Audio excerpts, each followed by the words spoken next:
ఖచ్చితంగా everything will come under our control. At least IAS ఏంటంటే he should not be interested any other assignments, only he should be interested with the education to take care of the education. ఆ విధమైనటువంటి IAS officer health education ఉంటే కొద్ది మేరకైనా మనం బయటపడే అవకాశం ఉంటుంది అధ్యక్ష. మరుగుదొడ్లు లేవు, బిల్డింగులు పరిశుభ్రంగా ఉండవు, బట్టలు పిల్లలకు బట్టలకు సంబంధించి జాగ్రత్తలు ఉండవు, దాన్ని పట్టించుకునే తల్లిదండ్రులే ఉండరు, సరైనటువంటి పుస్తకాలు ఉండవు, చదివించే సిస్టమ్ కూడా గాలికి వదిలేస్తారు అధ్యక్ష. హాస్టల్లో పిల్లలు చదువుతున్నారా లేదా, వాళ్ళు ఎలా ఫలితాలు ఎలా ఉంటాయి దాన్ని పట్టించుకునే వాళ్ళు లేరు. కారణం ఏంటంటే ఒక వార్డు ఉంటాడు అక్కడ, ఆ వార్డులో రెయిన్ బౌండ్లు ఉండాలి.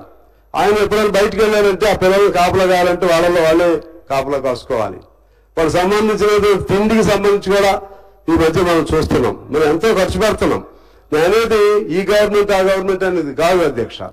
తరతరాలకు వస్తున్నటువంటి సిస్టమ్ అక్కడ ఎక్కడైతే పునాదులు బలంగా ఉండాలో ఆ పునాదులు బలహీనంగా తయారవుతున్నాయి. ఈ విద్యారంగానికి సంబంధించి బలహీనమైనటువంటి పునాదుల పైన తయారైనటువంటి విద్యారంగం, దాని ప్రభావం ఇవాళ ఇంటర్నేషనల్ కానీ ఇంకో చోట కానీ మనం we are unable to compete with the foreign students or foreign countries in science sector or in any sector. We are lagging behind like anything అధ్యక్ష.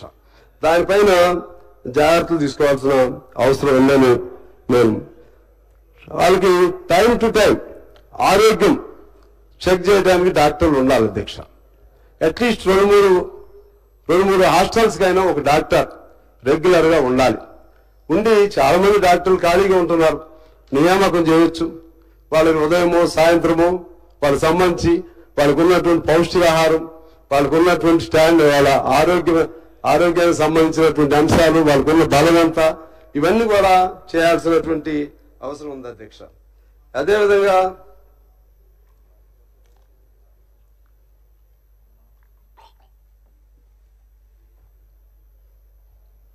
ఇప్పుడు మనం హాస్టల్స్ పెట్టింది పిల్లలకి ఫిజికల్ తల్లిదండ్రులు గృహాల్లో పేదవాళ్ళుగా ఉన్నప్పుడు వాళ్ళకి సరైన తిండి ఉండదు కాబట్టి హాస్టల్స్ పెడితే సరైన ఫుడ్ ఉంటుంది, ఫిజికల్ స్ట్రెంగ్త్ ఉంటుంది. ఫిజికల్ స్ట్రెంగ్త్ ఉంటే ఆటోమేటిక్గా మెంటల్ స్ట్రెంగ్త్ ఉంటుంది. మెంటల్ స్ట్రెంగ్త్ ఉంటే చదివినా లేకపోతే ఏమైనా చూసినా దాన్ని ఇమీడియట్లీ గ్రాస్ప్ చేసే కెపాసిటీ ఉంటుంది. అది దానిపైన శ్రద్ధ లేదనేది నేను మీకు తెలియజేస్తున్నాను అధ్యక్ష. నెలకు 6 సార్లు చికెన్, 2 సార్లు మటన్, 24 రోజులు ఎగ్గు ఇటువంటి ఉండాలి. కానీ అన్ని చోట్ల సరిగా జరగట్లేదు అనేది నా బాధ. మధ్యాహ్న భోజన వర్కర్లు ఉండటానికి 54,000 మంది ఉన్నారు అధ్యక్ష. వాళ్ళు కేవలం ఒక్కొక్కరు 3,000 ఇస్తున్నారు. వాళ్ళు ఉదయం నుంచి సాయంత్రం పనిచేస్తారు. మధ్యాహ్న భోజన వర్కర్స్ కేవలం 3,000 ఇస్తున్నారు. వాళ్ళకి ఆ మధ్యాహ్న భోజనం కూడా వాళ్ళే డబ్బులు ఖర్చు పెట్టుకుని, ప్రభుత్వం కాదు ముందు వాళ్ళే ఖర్చు పెట్టి వండాలి, పెట్టాలి. ఆ డబ్బులు మనం సరైన సమయం ఇవ్వవు. దాంతో స్టాండర్డ్లో ఆటోమేటిక్గా స్టాండర్డ్లో డిటీరియేషన్ వచ్చేస్తుంది అధ్యక్ష. అది శ్రద్ధ పెట్టాలని చెప్పి వేరే ప్రభుత్వాన్ని కోరుతున్నాను. ఇక టెక్నికల్ ఎడ్యుకేషన్ సంబంధించి ఇప్పుడు ఐటీఐ పాలిటెక్నిక్లు ఉన్నాయి అధ్యక్ష. మనకందరికీ తెలుసు, గుండె మీద చేసుకుని ఆలోచన చేస్తే ఐటీఐ అనేది అధ్యక్ష మీ ద్వారా మరొకసారి మీకు తెలియజేస్తున్నాను సార్. ఒక్క ఐటీఐ దగ్గరికి మీరు వెళ్ళండి. ఐటీఐలో రెగ్యులర్గా ఆన్ రికార్డు ఆన్ రిజిస్టర్లో ఉన్న పిల్లలు ఉన్నారా లేదో చూడండి మీరు. So they treat it as a open college. They work somewhere, they study somewhere, just for the sake of attendance their names would be enrolled there. Only to get the certificates they enroll themselves in the ITI colleges. After passing out ITI, what will be they doing? ఇది మనం చూడాలి. Passing out తర్వాత ఒక్కదానికైనా వాడు చదివిన అంశంలో ఒక్కదానిలైన పనికి వస్తాడో మీరు చూడండి అధ్యక్ష. అంటే ఎంత మానవ వనరులు వృధా అవుతున్నాయో. సంపదే కాదు, ఆ వ్యక్తి భవిష్యత్తుకి ఎంతో పనికి రావాల్సినటువంటి ఆ పిల్లవాడిపై నిఘా లేకపోబట్టి, ఆ విద్యా సంస్థలపై నిఘా లేకపోబట్టి ఎటువంటి దుష్ప్రభావం కనపడుతుందో మనకి అర్థమవుతుంది అధ్యక్ష. అదేవిధంగా పాలిటెక్నిక్ ఒకప్పుడు చాలా స్టాండర్డ్గా ఉండేది. పాలిటెక్నిక్ చదివిన వాళ్ళు ఇంజనీరింగ్ వాళ్ళతో పాటు పనికి వచ్చేవాళ్ళు, ఆ స్థాయిలో ఉండేది. ఇప్పుడు అవి కూడా వాటి పని కూడా అయిపోయింది అధ్యక్ష. అదేవిధంగా బీటెక్ సంబంధించి చెప్పే పనే లేదు. బీటెక్ అంటే ఇంటర్మీడియట్ లాగా అయిపోయింది. మరి ఆ మధ్యకాలంలో చాలా మనం ఇచ్చే ఫీజు రియంబర్స్మెంట్ కోసం కాలేజీలు ఓపెన్ అయినాయి, చాలా కాలేజీలు మూతపడ్డాయి కూడా. కొన్ని స్టాండర్డ్ కాలేజీలు కూడా ఇప్పుడు ఫీజు రియంబర్స్మెంట్ బాబుతో వాళ్ళు కూడా మూతపడేట్టుగా ఉన్నాయి అధ్యక్ష. బీటెక్ అనేది నిజంగా బీటెక్ పిల్లలకి టెక్నికల్ నాలెడ్జీ లేదు. నేను అందరినీ తప్పు పట్టద్దును. నేను అనేది ఏంటంటే ఐఎమ్ నాట్ జనరలైజింగ్. కొంతమంది వాళ్ళకి ఏ నాలెడ్జ్ లేదు అధ్యక్ష. వాళ్ళు ఎందుకు పనికి వస్తారు భవిష్యత్తులో? కనీసం కమ్యూనికేషన్ ఉండదు, తర్వాత సబ్జెక్ట్ నాలెడ్జ్ ఉండదు, వాడు ఏం చేయాలో తెలియదు. ఇంజనీరింగ్ చేసి బయటకు వచ్చిన వాడికి నీ బ్రాంచ్ ఏంటిరా అని అడిగితే ఆ బ్రాంచ్ లో ఒక పని చేయమంటే పని చేయలేడు. ఇది అసలు ఏంటి అధ్యక్ష? ఇది ఇటువంటి చదువులా మన చదువులు? దీనికి సంబంధించి మనం దీనిలో ఓపెన్ అక్కడ నీకు మన ప్రైవేట్ ఇంజనీరింగ్ కాలేజీలు అలాగే ఉన్నాయి, ప్రభుత్వ ఇంజనీరింగ్ కాలేజీలు కూడా అలాగే ఉన్నాయి అధ్యక్ష. ప్రభుత్వ ఇంజనీరింగ్ కాలేజీలో పర్మనెంట్ వాళ్ళు లేరు. ఇప్పుడు అంత కాంట్రాక్టు, అవుట్ సోర్సింగ్, లేకపోతే అవర్ బేస్డ్, ఇంకా ఏదో రకరకాలు నేను చదువుతా. ఒకే జాబ్ చేస్తారు, ఒకే తరహా ఉద్యోగం, ఒకే తరహా టైం ఉంటుంది, కానీ విడివిడి పేర్లతో. అంటే ఏంటి? జీతం తక్కువ ఇవ్వాలి. This exploitation is not being done only by the private sector, it is being done even by the government sector అధ్యక్ష. దీన్ని జాగ్రత్తగా ఆలోచించి సెట్ చేసుకోవాల్సిన అవసరం ఉంది. చాలా ఖర్చు పెడుతున్నారు మీరు. దీనిపైన సెట్ చేసుకోకపోతే మనకి నాణ్యత రాదు అధ్యక్ష. మెడికల్ కాలేజ్ కూడా అంతే, రెగ్యులర్ ప్రొఫెసర్స్ ఉండరు మెడికల్ కాలేజెస్ అధ్యక్ష. అదే డిగ్రీ మెడికల్ ఉంటానికి పెట్టారు అధ్యక్ష. జిల్లాకు మెడికల్ కాలేజ్ ఉంది. అసలు అందులో లెక్చరర్స్ ప్రొఫెసర్స్ ఎవరు లేదు.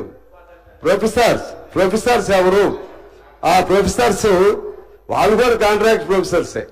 వాళ్ళు కూడా అది ఒక కాంట్రాక్ట్ ప్రొఫెసర్ అంటే వాళ్ళకి స్టాండర్డ్ ఉందా లేదో తెలియదు ముందు మనకి.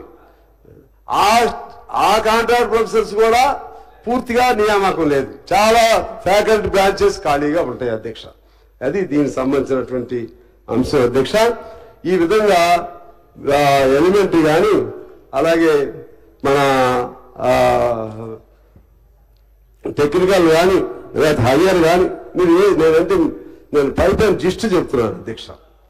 మీకు ఒక ఉదాహరణ చెప్తాను. నేను పిల్లల్ని అటు ఇటు కాకుండా చెడిపోతారనే దానికి 2-3 పదాలు. ఇంగ్లీష్ మీడియం స్టూడెంట్ని అడగండి. ఇంగ్లీష్ మీడియం స్టూడెంట్ డిగ్రీ మామూలుగా ఒక దాన్ని అమేజింగ్ పదాన్ని వాడాలి, యాసం అని వాడతారు. ఒకడు వాడతాడు యాఫుల్ అంటాడు. యాసం అంటే బ్రహ్మాండం, యాఫుల్ అంటే అది పనికి మాలిందని ఒక పదానికి ఒక పదం వాడేస్తారు అధ్యక్ష. అంటే నేను చిన్నది ఒక ఉదాహరణ చెప్తున్నా.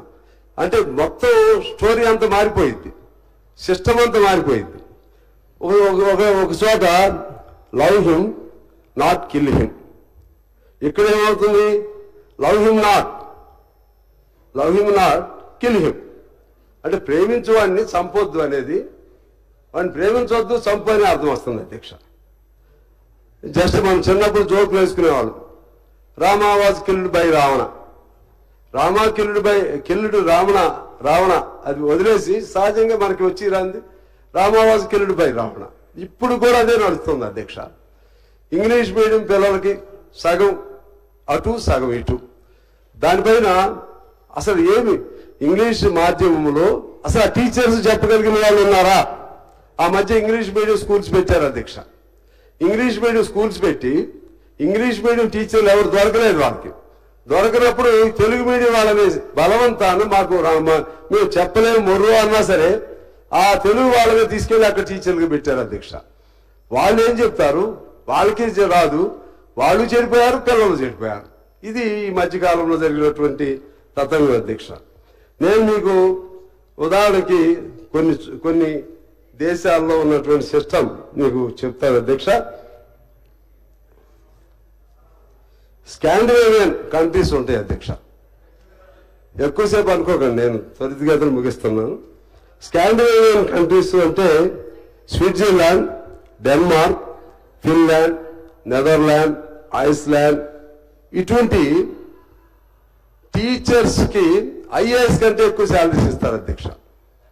టీచర్స్ కు ఉన్నటువంటి ఐఏఎస్ కంటే ఎక్కువ గౌరవం ఉంటుంది ఆ దేశాల్లో.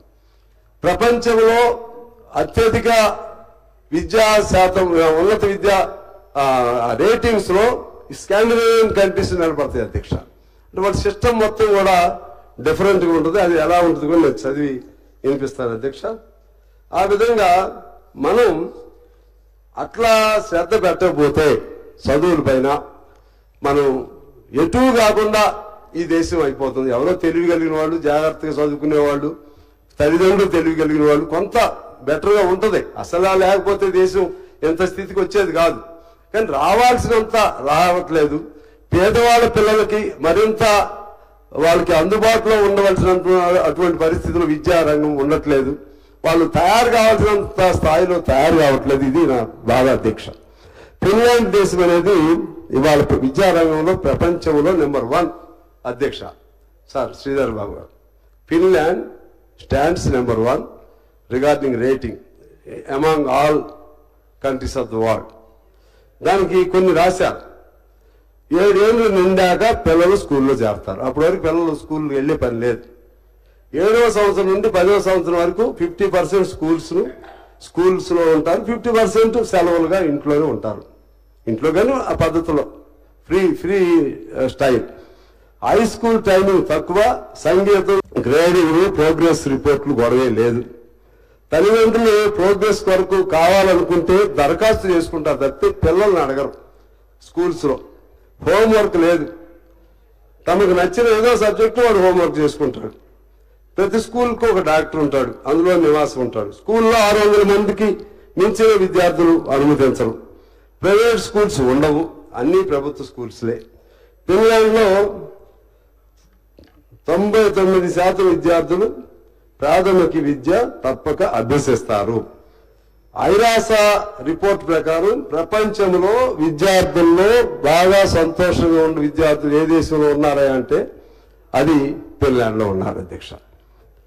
అదేవిధంగా ఇక శాతానికి సంబంధించి ఎంత దేశం అనేది మన దేశం